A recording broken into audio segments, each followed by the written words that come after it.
Hello, I'm recording this in the morning early on a Saturday, still laying in bed having a cup of tea, and I saw something that really inspired me, which I just had to share. It was a quote, and the quote said, "When was the last time you let desire teach you something about God?" And that was so potent to me, and the reason why it was so potent is because I also saw something the day before that was saying any desire is like an attraction, right? So you think of it like a magnet. Any desire is almost like a force pulling you towards that thing. But to keep your magnetism, this other quote said, you have to turn that energy inwards. And turning that energy inwards is really allowing the desire to teach you something about God, which is about yourself, which is about your self-expression, that unconditional love you have for yourself. So even though our desires, we feel like our desires are pulling us, in a sense, they're almost like magnets, right? And it could be a dream you have in your heart that's like a magnet that's pulling you forward. It could be a place that you want to live. It could be a person. But these desires, they magnetize us, they charge us, and that pull can feel all-consuming. But where we need to flip it is to not believe that the source, I think I've kind of alluded to this last time, is out there, but then the charge is actually within ourselves. It's lighting something within our God self, within our consciousness, within a deeper part of ourself that says, yes, this is something that I want to express. This is a part of me that I want to grow in. This is something in me that I want to be developed, right? Because all desires come with a feeling. And when you really examine your desires, it's something that you already have inside.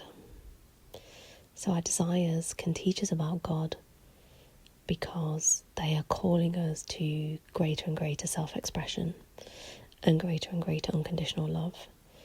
And I would argue the stronger the desire, the deeper the need for self-expression, right? A strong desire means something. It means that there's a part of you that is looking to be loved, even greater. Not to say that you don't love that part of you even more. It's calling you more into unconditional love, more and more and more, right?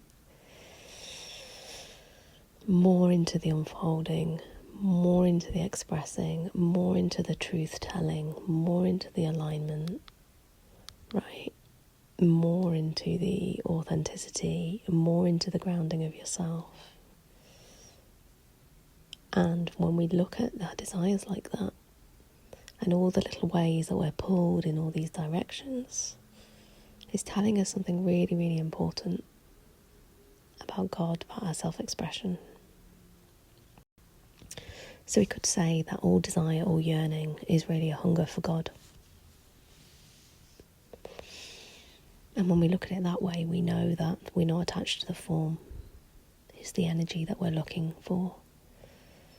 And it's not to say that we don't already have it, because it's never really finished, right? You can't say, oh, that one person is fully expressed, because there's always greater and greater levels for us to grow into. Whether that's outwardly expressing something in the world, right? Being self-expressed, maybe showing up publicly, or whether it's something like going deep into your truth or sharing something vulnerably, speaking what's on your heart, or saying no, or trying something different, right? There's lots of different ways that our self-expression can come about and our authenticity can come about. And so when was the last time that you saw desire as telling you something about God? And maybe desire and God are synonymous. It's interesting when you look at romantic relationships as well.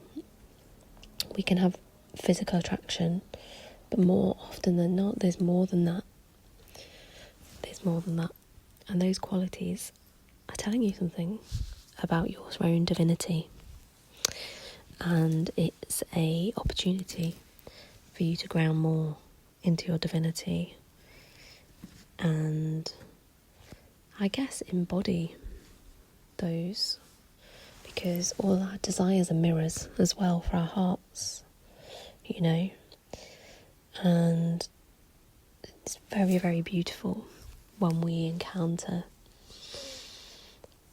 mirrors and things that are calling us forth. They're all, everybody and everything is calling us forth into greater and greater expressions of ourselves. That's it. I think I'll leave it there because I'm still half asleep.